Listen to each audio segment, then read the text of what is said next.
Hi, I'm Skinny Cheeks. Today I wanted to go through the Week 3 PTS patch notes for the Flames of Ambition DLC. I'll often post my reviews of the patch notes that give my initial reactions during my live stream on Twitch, but after having a little more time to sit and think on this one, I thought I'd go back through this again, break each section down, and give my thoughts on how it could affect us going forward.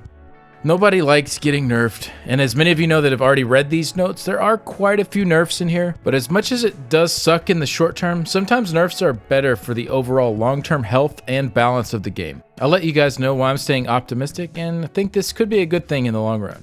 So first off, we'll look at a few fixes they did. Fixed an issue where Battle Spirit still included its 5,000 max health. This health has already been incorporated into base character stats as called out in the first PTS patch. So for those that missed it, our base health pool in Flames of Ambition is going from 8744 to 16,000. So because of this, they are removing the extra 5k health from Battle Spirit. Next, the built-in damage reduction is now 10%, which was improperly listed as 15% in the original notes. This is a flat reduction to the damage you receive that every character gets starting at level 1. So instead of having all of the percent damage reduction in champion points, they opted to move some of that to our base character. I've also been doing some research into how tanky will end up at high champion point levels too, so I'll have a video posted soon diving deep into that. Alright, the next one up is the one I've seen a lot of complaints about. Reduce the bonus value of the following buffs to 30% from 40%, so Major Endurance, Major Fortitude, and Major Intellect, and then reduce the bonus value of the following buffs to 15% from 20%, Minor Endurance, Minor Fortitude, and Minor Intellect. For those that don't know, the Endurance is stamina recovery, Fortitude is health recovery, and Intellect is magicka recovery. Typically, the major versions are the ones we get from our potions, and the minor come from abilities such as Empowered Ward or Enchanted Growth.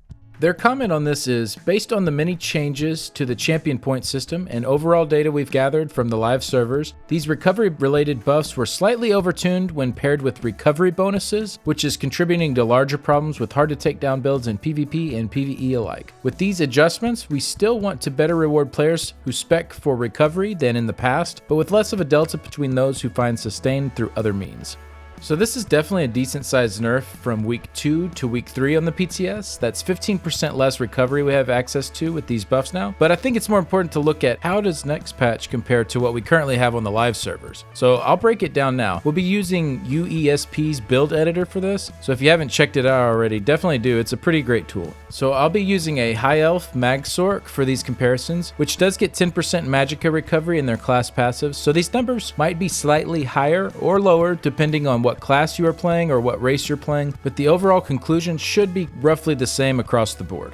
So first we'll take a look at food with health and magicka that gives no bonus to recovery. Either the blue or the purple version, it doesn't matter since we're just looking at recovery here. So this is where we'd be sitting on the current patch with 145 recovery added from Worm, 15% recovery from our champion points, 30% from our passives, so that's the 10% from our sorcerer passive, plus the 20% from the light armor passive for wearing 5 light pieces, and then 60% from major and minor intellect. Overall, this puts us at 1350 magicka recovery on the live servers. Now we'll look at where we are on the PTS. We're losing the 15% recovery from champion points, and instead adding in a flat 150 recovery, then bringing our intellect buffs down to 45% now instead of the 60%. We'll see that we are still above that 1350 mark that we are currently sitting at on live servers. So about 65 more recovery total.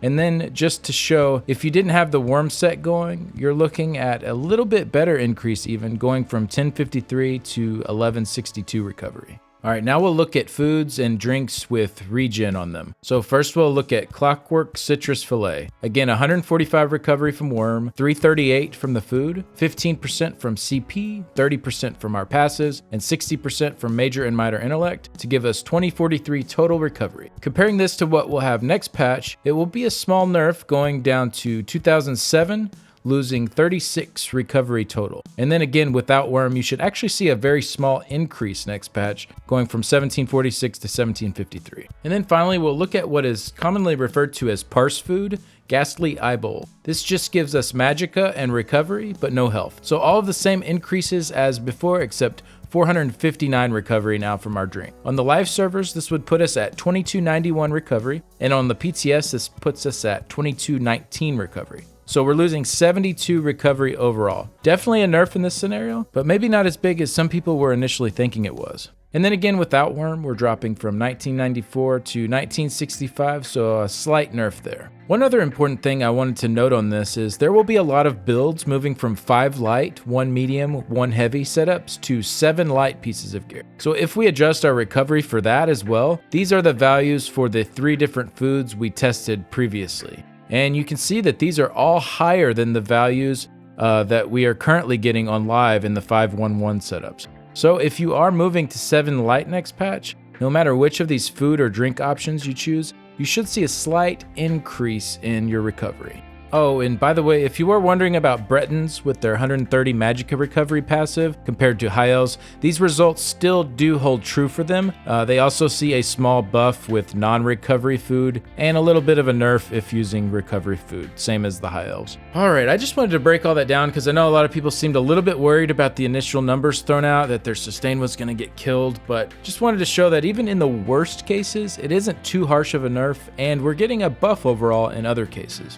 Alright, next are the champion point system changes. In efforts to further reduce the amount of vertical progression the updated champion system has in regards to passive power, we have reduced the maximum number of stages of mini stars that do not require slotting to the champion bar and adjusted some outliers to be more in line with our expected results. These adjustments will only affect those who are very high in champion points and have very little effect on those in the early or middle stages of champion progression, who are focusing on grabbing their slotted stars and unlocking pathways before topping out each node. So pretty much they decided they would bring down the top end power from the champion system a little bit and also bring the number of champion points needed to reach that max power down as well. So people will top out a little earlier than in weeks 1 and 2 of the PTS. I know some people aren't happy about losing the power here, but I'll get into it in a little bit why I think this could be better long term. They reduced the following stars to a maximum of 4 stages rather than 5. So this pretty much took the required points needed in all of these down to 40 points instead of 50. Alright, so let's go through all these. Blessed went from 5% healing done down to 4%. Defiance went from 550 less stamina to break free to 440 less stamina. Eldritch Insight went from 1300 Magicka to 1040 Magicka. Elemental Aegis is going from reducing magic damage taken by 5% now to 4%. And then Hardy the same with reducing physical damage taken by 5% now down to 4%. Hasty increased your running speed by 10% and now it's 8%. And this one was actually only 40 points originally, so now it's down to 32. And then Hero's Vigor was 1400 max health, now it is 1120. Piercing gave 1750 penetration, now it gives 1400. Precision gave 800 critical rating, now it gives 640, so it's about 0.7 less percent crit chance. And then Preparation went from 10% less damage taken to 8%. Quick Recovery went from 5% healing received to 4%. Sprinter went from 100 sprint cost reduction to 80. And then Tireless Discipline went from 1300 stamina to 1040 stamina. And finally, Tireless Guardian went from 100 stamina block cost reduction to 80. They also reduced Battle Mastery and Flawless Ritual. These both took 100 points to fill out and now take 40. So Flawless increases the chance to apply a magical status effect, and Battle Mastery increases the chance to apply a martial status effect. So these both cap out at 60% extra chance now instead of 150% extra chance. This is a pretty decent sized nerf for this one. As an example, with a Flame Staff and a Flame Enchant, our enchant has a 40% chance to proc Burning. This was going to jump up to a 70% chance with the 150% increase, but instead will be a 52% chance now with the 60% increase. Next up we have Savage Defense. This is bash cost reduction. This now takes 45 points instead of 60, caps at 135 stam cost reduction instead of 180. Tumbling is dodge rolling cost reduction and is now 45 points instead of 60 and caps at 360 stam cost reduction instead of 480. And then they changed a few of the healing abilities to now be slotted instead of passively taken. So Focused Mending is 10% to single target heals, Soothing Tide is 10% to AoE heals, and Swift Renewal is 10% to healing over time. This one does hurt passive healing a little bit that everyone was going to have access to, but I think healers should still be able to spec into this depending on what specific content they're doing and how much healing is required. Bashing Brutality. Alright, this one got a pretty hefty nerf. This passive is now 60 increased damage down from 120.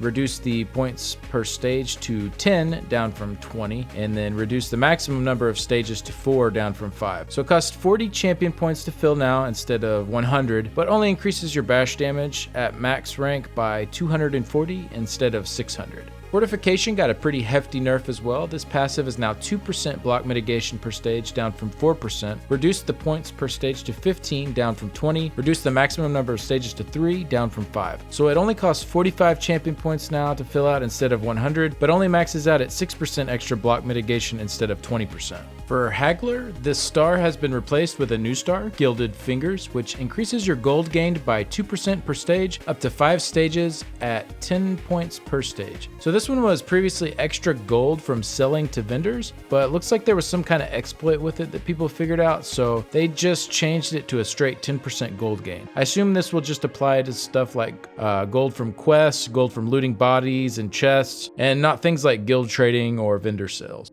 Next is Spirit Mastery. This passive is now slotted rather than passive.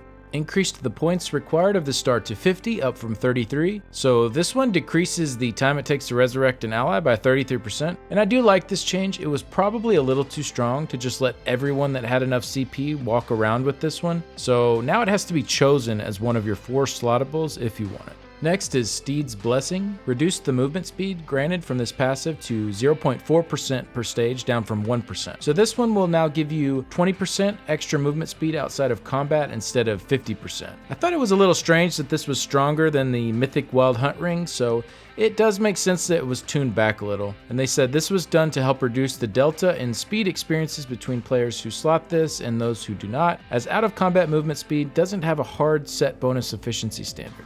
Strategic Reserve. Reduced the health recovery per 10 ultimate granted from the star to 30, down from 50. So this one topped out at 2500 health recovery at a full 500 ultimate, and is now topping out at 1500 health recovery. Tempered Soul. This passive now grants 5% more resources when you resurrect, down from 10%. Reduced the points required per stage to 25, down from 50. So the total cost to fill this one out dropped from 250 champion points to 125, but now you will revive with a max of 25% more resources instead of 50% more. So overall, mostly a lot of very small nerfs, with a couple of decent sized ones going from week 2 to week 3 on the PTS. I don't think these will have much impact at all for a damage dealer as far as DPS and survivability goes. It will be a little bit of a hit, but not too much altogether. At high CP levels, this is pretty much all we lost that will affect us. And then healers will have to be a little more choosy about the slottables that they take, since they don't get some of the bonus healing ones for free now. And tanks lost a bit of block mitigation, but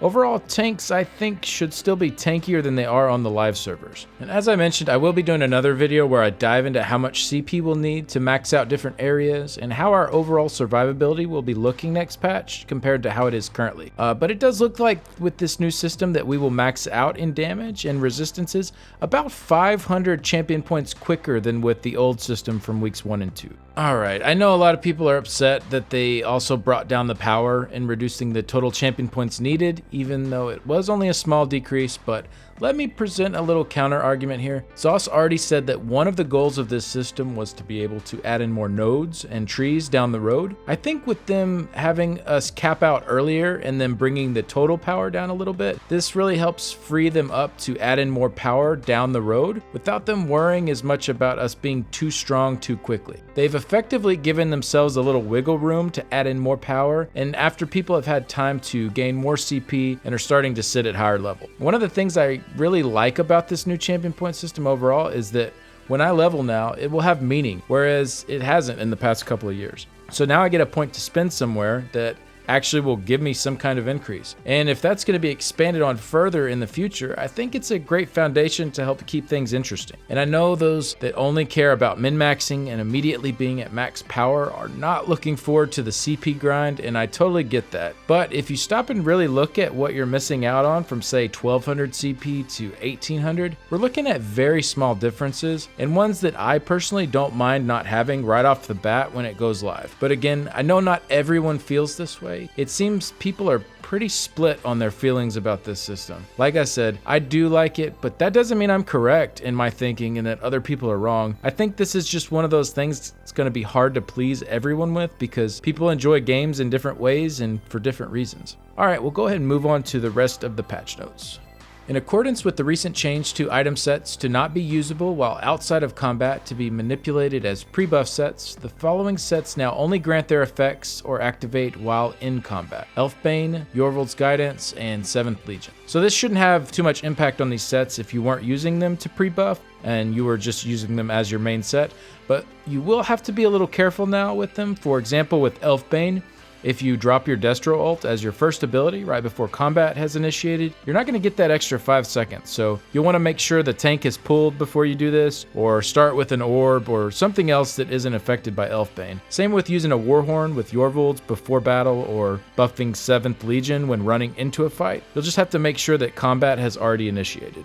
Alright, dungeon sets. Deadwater's Guile. This set now only activates on your killing blows rather than shared killing blows in order to help reduce the stacking effectiveness it has in large groups. So this is a pretty big blow to this set. I really wish they would have just adjusted the amount of ult gained from 15 down to something lower maybe, rather than adding in the killing blow requirement. I think it would be cool to still have it be effective on very large trash packs, but maybe not so much on the medium-sized ones like it is at the moment. So as it is now though, it's gutted pretty hard for use in group content. For overland sets, Cinch's Bite. This set now procs whenever you dodge an attack rather than when you activate roll dodge. Increase the duration to 10 seconds, up from 8. Fixed an issue where the set's tooltip did not state it also affected your critical healing done, and this change was done to help decrease the amount of alpha strike potential it has before combat has begun. So this was one that was also used as a pre-buff set sometimes, but I didn't see it as often as the others, but it looks like they're trying to get rid of you being able to do that as well. And then finally, trial sets. The following sets now only proc on slain enemies you've damaged within 2 seconds, down from 5. Their tooltips properly mention that you do not need a killing blow for them: False God's Devotion, Quick Serpent, and Vicious Serpent. So this one honestly isn't too big of a change. Typically you aren't going to go longer than 2 seconds without damaging an enemy that is dying. If you just have your ground dots rolling or attacking as normal, you shouldn't really notice a difference in the sustain gained from these sets. Alright, that is it for the combat related stuff in this week's patch notes. I hope that helped put some of that in a little better perspective and alleviate some of the worry about next patch. Unfortunately, we can't really do a lot of DPS testing on the PTS right now due to a bug where resistance debuffs aren't working, so the current results we're getting aren't accurate. The PTS is also on the EU server right now, and they only gave templates to 810 CP, so we're short there as well for testing stuff out. Hopefully that's sorted next week and we can start looking at how much our DPS will be dropping. I don't want to sugarcoat this. DPS will be going down next patch compared to this patch for most situations anyways, but I think it'll still be plenty high enough to knock out content quickly, but we'll see where it all ends up once we can start digging into it. Thank you guys so much for watching. Let me know in the comments what you think about the changes and if you have any questions about it at all. And if you don't mind, give me a follow over on Twitter. I am getting close to 1,000 followers, and I'll be doing a big giveaway once we get a little bit closer to that, so make sure you're following so you can see whenever that happens. I will see you guys in the next one. Bye.